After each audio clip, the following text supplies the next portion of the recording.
ঠিক মতন আসো না, করতেও চায় না। আমার গার্জেন লজিক মাস্টারকে হুজুর পড়ান বেশি রাখবেন, আপনি থাকবেন আর মাঝে মাঝে একটু ডাক দিবেন, এই যতক্ষণ সময় দেয় ততক্ষণ পড়াইবেন।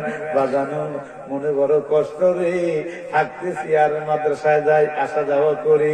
একদিন হঠাৎ করে সকালবেলা নাস্তা করে বাবা আমি আজকে আর মাদ্রাসায় যাইতাম না, বন্ধু বান্ধবের সাথে এলাকার মধ্যে ঘুরতে এসি। হঠাৎ করে একটু পরে আওয়াজ গেল, শুনতে পাইলাম আমার লজিক মাস্টার দুনিয়া থেকে বিদায় নিয়ে গেছে। বাবা রে, এই কথাটা শুনতে ধরে দৌড়ে আসলাম, কারণ ভাই রে একটু আগে না বললেন আমারে এই নাস্তা পানি করাইলো, আজকে এই কথা পরে এখন দুনিয়ার জমি নাই, কেমন কথা মনে চিন্তা যাইলো। 4 বছর আমি এটা যে এখন দুধের একটা মাসুম আছে, এরা মা মা কইয়া কানলে কে তাদেরকে মারে দেখাইবো। বাবারে আস্তে আস্তে বাড়ির দিকে আসলাম, আসা যে মুহূর্তে আমি উঠানে ভাঙা রাখতে দেরি বাবা, কত মানুষ বাড়ি ঘরের মধ্যে সবার হয়ে গেল। আর এই জন্য বলা বলে শুরু করে দিল। এই মুহূর্তে মেয়েটা আবার দিয়ে নজর গেছে, আবার আসে আসা হাতের মধ্যে ধরে রাখো, হুজুর কাকা ও কাকা, আমার মারে সামনে নিয়ে মানুষ যেন কি রে কান্দে। আমার ঘরের ভিতরে নিয়েছে, আমি ঘরের ভিতরে ঢুকলাম, ঢুকা দেখি অনেক মহিলারা, এই মহিলার চতুর্দিকে কেহ কান্দে, কেহ কোরআন তেলাওয়াত করে। একটু পরে দেখি ও একটা যে দুধের মাসুম আছে একটা মহিলা নিয়ে আইছে। আইয়া যখন বাবা পাশে দাঁড়াইছে, আর একটা মহিলা কি করছে এই মুহূর্তে এমনি মুখের কাপড়টা যখন সরাইয়া দিছে, দুধের মাসুম কিন্তু মারে সিন্না ভালাইছে, মারে সিন্না আর মুখে কিনা কোলে থাকতে চায় না, শেষরে মাটির মধ্যে নাইমা গেছে, ঘরের ভিতরে নাইমা গেছে। নামিয়া সবাই দেখে কি করে এই মাসুমটা আস্তে আস্তে আঙুল করে করে মার লাশের পাশে গেছে। যাইয়া রে বাবা মার গালের মধ্যে যখন হাতটা বাড়াইয়া দিয়েছে, বাজানো আমি ওই দিন দেখলাম রে এই যে আশেপাশে অনেক মাসুমেরা দাঁড়াইয়া রয়েছে, মাসুমেরও কান্দে, মহিলারও কান্দে। এই অবস্থা দেখিয়া আমি গুনাগার চোখের ভানি রাখতাম গো ভারিলা। বাবারে দাঁড়াই দাঁড়ায় কান্দে আর মনে মনে ভাবি, বাবু তো এই মাসুম বোঝে না, মাঝে মারা গেছে, মার পাশে দেয়া গালের মধ্যে হাত বাড়াই দিছে। একটু করে দেখিও এই মাসুম দুধ খাওয়ার জন্য মা বুকের দিকে হাত বাড়াইয়া দিছে। বাবারে আর সহ্য হয় না, বাইরে হইয়া গেলাম, বাইরে হয়ে উঠানে দাঁড়ায় যায় দেখি মেয়ের দাদারা দাঁড়িয়ে রয়েছে, অন্যান্য মুরব্বীরাও দাঁড়িয়ে রয়েছে। দাঁড়াইয়া আমার দেখার পরে ওই দাদা ধরে নিকালে, হুজুর আমার নাতি যদি জিজ্ঞাসা করে মারে কি হইছে, আমি কি জবাব দিব, কি কইরাম?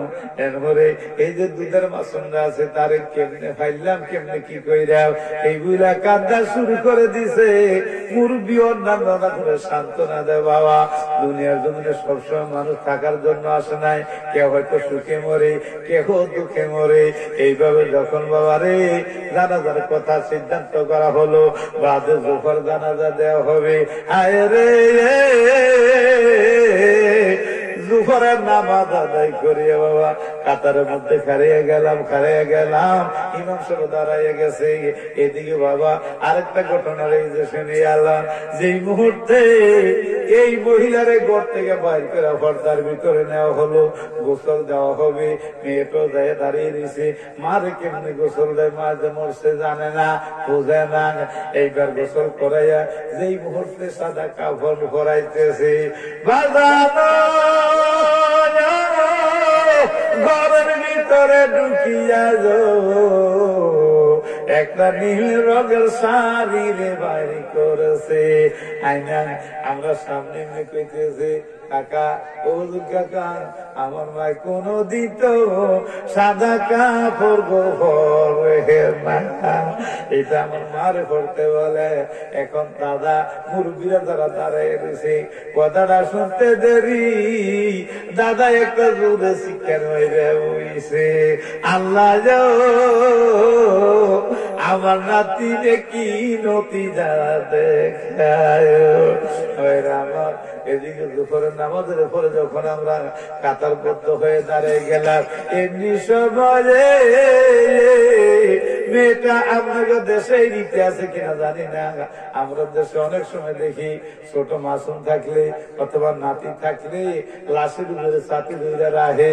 বাবা এখনো দেখি, ওই সময় দেখি মেয়েটা একটা ছাতি নিয়ে মার লাশের উপরে এনে ধরিয়া রাখছে। বাবারে ইমাম সাহেব শুরু যখন করে থাকবে আল্লাহু আকবার, আবার হচ্ছে আল্লাহু আকবার, যেই মুহূর্তে তৃতীয় তাকবীর পড়তে রে দেরি মায়ার মনের মধ্যে ডাকাইতে হইছে। এইভাবে মেলান দিয়া সাথে হালাই দিছে, হালাই দেয়া কেমনি পালঙ্গার দিয়ে কয়, মাগো মা আজগা দিগো আমারে কিসি গো খাওয়াইলা প্রাণের মায়া, প্রাণের মা গো প্রাণের মা আজগা দিগো আমারে গো কিছু খাওয়াইলা। বাবারে সন্তান কেমন জিনিস, মার কাছে বাবার কাছে। বাবা দারুন নাজাতে ভর্তি করাইলাম, 13 বছরের ছেলে ভর্তি করাই আইসা বাবা বাড়ির মধ্যে রইলাম। ছেলের মা ঘুমিয়ে গেছে, আমি এসার নামাজ পড়তেছি। বাবা আমি যখন দাঁড়াইছি নামাজ পড়ার বাবারে ওই যে আসার সময় ছেলে তাকাইয়া রয়েছে, ছেলের টাকা দিয়ে আসলাম, ভর্তি করে আসলাম। এই কথা মনে পড়ার পরে এক মুহূর্ত চোখের পানি রাখে তেরে পারিলাম। আমি নামাজ কি করবো, দাঁড়ায় দাঁড়ায় যখন কান্দি এখানে চলে আসছে, হঠাৎ করেই আমার আওয়াজ পাইয়া ছেলের মাথাকে যে কান্দ কেন, কান্দি এই জন্য বিবি গো, যে ছেলে রাত্রে আমরা রেসারে ঘুমাইতে পারে না, আজকে কোথায় রাখলাম গো, আজকে তো আমার ঘুমো গো আসবে না। বাজানো মুজিরে সন্তান বাবার কাছে কেমন, বাবা কোনদিন ছেলের বুতে রে পারে না। বাইরামা যখন কান্না শুরু করে দিয়েছে, আমি তাকায় দেখি ওই মুহূর্তে মেয়ের মামা যাইয়া ঠাকুর আমরা করে ধরছে, বাগ্নি তুমি কান্দ না, তোমার মধ্যে অসুখ করেছে, দেখো মামা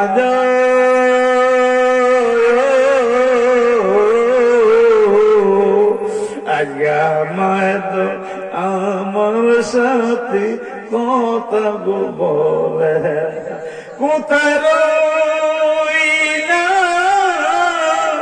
প্রাণের মা গো মা লুকায়া, বলে কোথায় রইলা প্রাণের মা গো মা লুকায়া,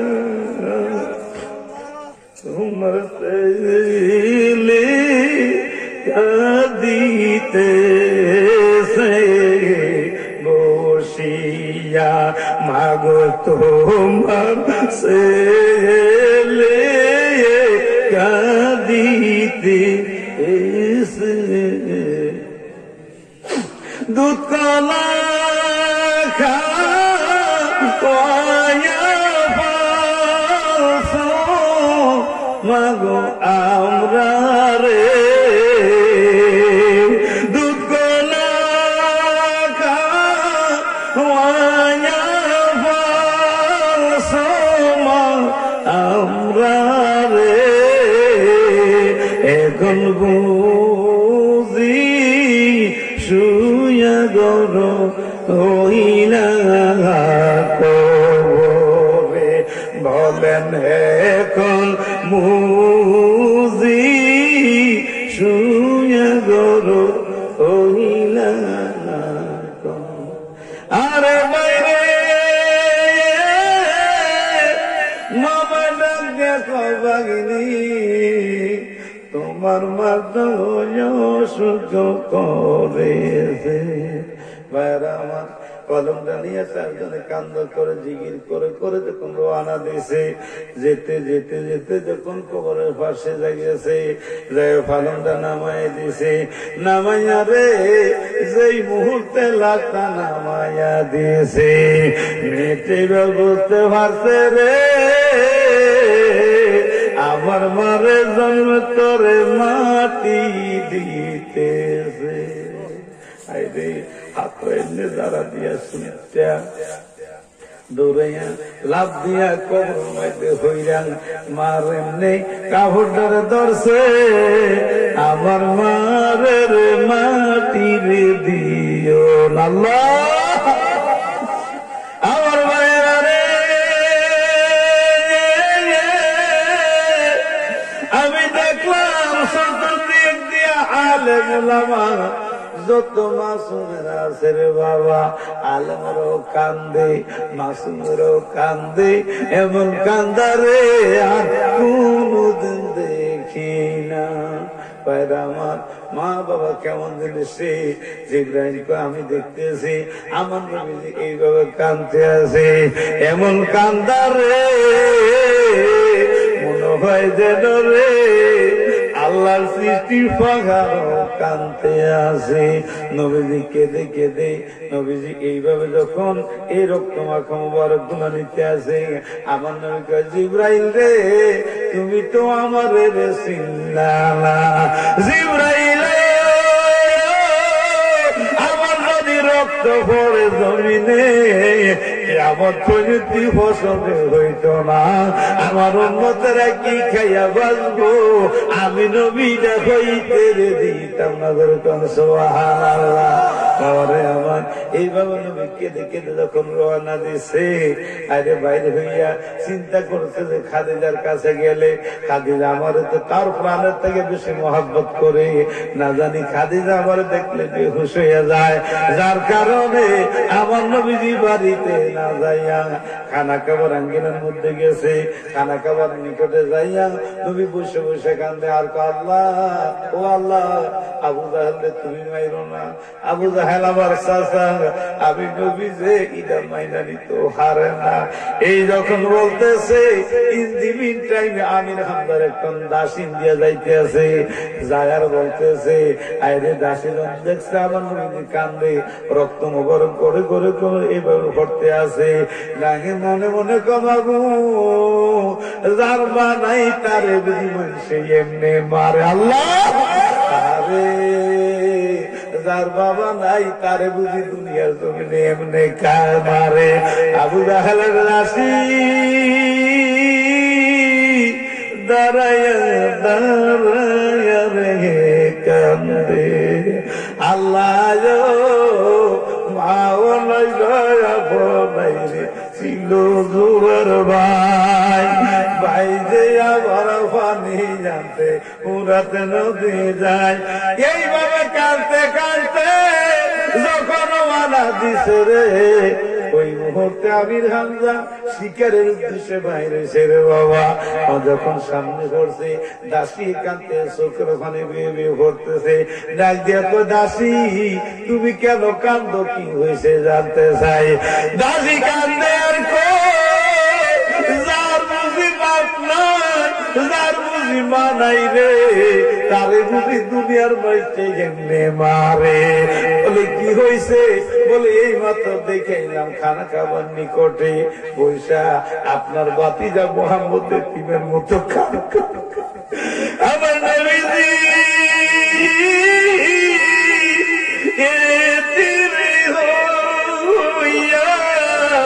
কাঁদতেছে মাফ করে দেব দয়ালে নবীর খাতিরে বলেন মাফ করে দেব দয়ালে নবীর মাওলাই রে বাবনাই রে আল্লাহ দুনিয়ায় দুঃখ বলা জায়গা না রে এই দরায় বলেন দুঃখ বলা জায়গা না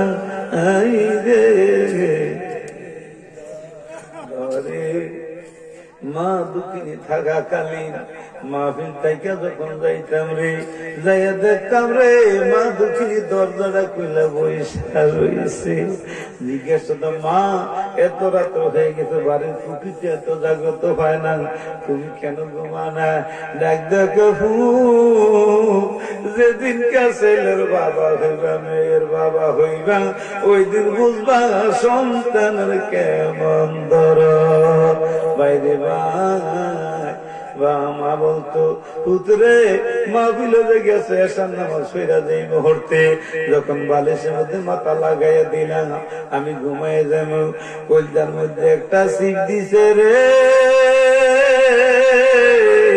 না জানি আমার ভূত কি রে হইয়া বাবারে আজকে 10-12 বছর হয়ে গেছে এমন একটা লোক নাই আমরা জন্য কেউ ভিক্ষা করতো রে। আইরে টিভিরে যাইয়া ডাকে তোমার লাগে, ছেলেরে যাইয়া ডাকে তোমার লাগে। বড় মেয়েটা ছিল মাঝে মাঝে মেয়েটা যাইয়া ডাকার আগে দরজাটা খুলে দিত। জিজ্ঞেস মা তুমি কি ঘুমাও না? আব্বা কেমনি ঘুমাইতাম, ঘুমাইতে গেলে অনেক সময় মনে হয় আর কত আলে বলে কত জায়গার মধ্যে ডাইতে ধরে মানসিক কত নির্যাতন অনেক সময় করে, যার কারণে আব্বা আমি ঘুমাইতে পারি না। বাবারে কইতাম মা তুই বুঝে আমার মাল লয়টা রাখছো, আব্বা কেমনে বুঝাইতা তুমি দূরে গেলে একটু ভালো লাগে না। বাইরে এমন দুঃখিনী মারে কবরে শুয়াইয়া রাখছো ভাই নিজে না খাইয়া আমরা রে খাওয়াইছে, যেবার নিজে না হইলাম আমরা রে হরাইছে। এমন মারে রে কবরে আজাব দিতে দিও না। আমার আমির হামজার কাছে যখন বলতে লাগলো কেঁদে কেঁদে যার মা নাই বাপ নাই তার বুঝে এই অবস্থা, দাসী কি হয়েছে একটু জানিয়ে দাও না। বলে শুনিয়ালো আপনার তিন বাতি খানা আমার কাছে বসে বসে কান্দে। বলে কিতা বুঝলা? বলে আমার মনে হয় আবু জাহেল মনে হয় মারছে। আবু জাহেলের কথা কইয়া না কান্দে। এই কথা বলতে দেরি ওই যে আমির হামজার অন্তরে নবীর প্রেমের আগুন লাই গেছে। সুবহানাল্লাহ। আমির হামজার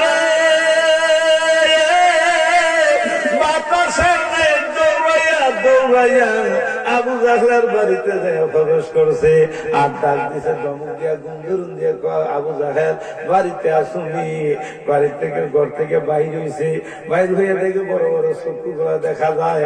তারপরে কোলে চাইতেছে, বলে আমার বাতিজার মনে করছে কেহ নাই। এই বুঝা এইভাবে তোর বাড়িয়ে দিয়ে যখন আঘাত মারছে আবু জাহেলে মাথাটা দুইটা খন্ড হইয়া গেছে। বাবারে এই খন্ড রক্ত মধ্যে রক্ত হাতের মধ্যে আছে, তরবারির মধ্যে আছে। এই রক্ত মাখা হাত নিয়ে তরবারি নিয়ে আমার নবীর সামনে খানা খাবার আঙ্গিনা হাজির হয়েছে। হাজির হইয়া দেখে আমার দয়াল নবীজি আল্লাহর কাছে ফরিয়াদ করে, আল্লাহ আমার যে আবু জাহেল মারছে তুমি রাগ হইও না, কারণ আমি যে নবী সে বুঝতে চায় না। আল্লাহ তোমার কাছে ফরিয়াদ করি, আল্লাহ সে তো আমার একজন চাচা, তুমি তার মাইরো না। এই কথা যখন কয় আমির হামজার অন্তরের মধ্যে আরো ফেনার আগুন লাগিয়ে যায়। মনে মনে ভাবে আরে নবী যদি না হইতো তাহলে এমন কথা জীবনে কইতো না।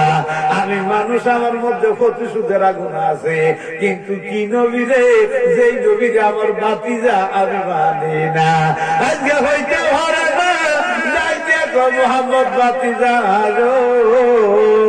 চক্ষু খুলা দেখো না। আমার নবীর চক্ষু করছে, খুলে দেখে আমির হামজার হাতের মধ্যে রক্ত দেখা যায়, তরবারের মধ্যে রক্ত দেখা যায়। বলে কি হয়েছে? থেকে আইলেন, বলে এই মুহূর্তে তোমার যে মারছে তার প্রতিশোধরা নিয়েছি। কথাটা বলতে দেরি, আমার দয়াল নবী যার কাঁদতে দেরি করে না, কান্দে আর কয়, এ চাচা, আমি তো প্রতিশোধ নেওয়ার জন্য আসি নাই। আমি তো আদমের মতো নবী না, আমি তো ইদ্রিসের মতো নবী না, আমি তো নূহের মতো নবী না, আমি তো ঈসার মতো নবী না, আমি হইলাম দয়াল নবী। সুবহানাল্লাহ।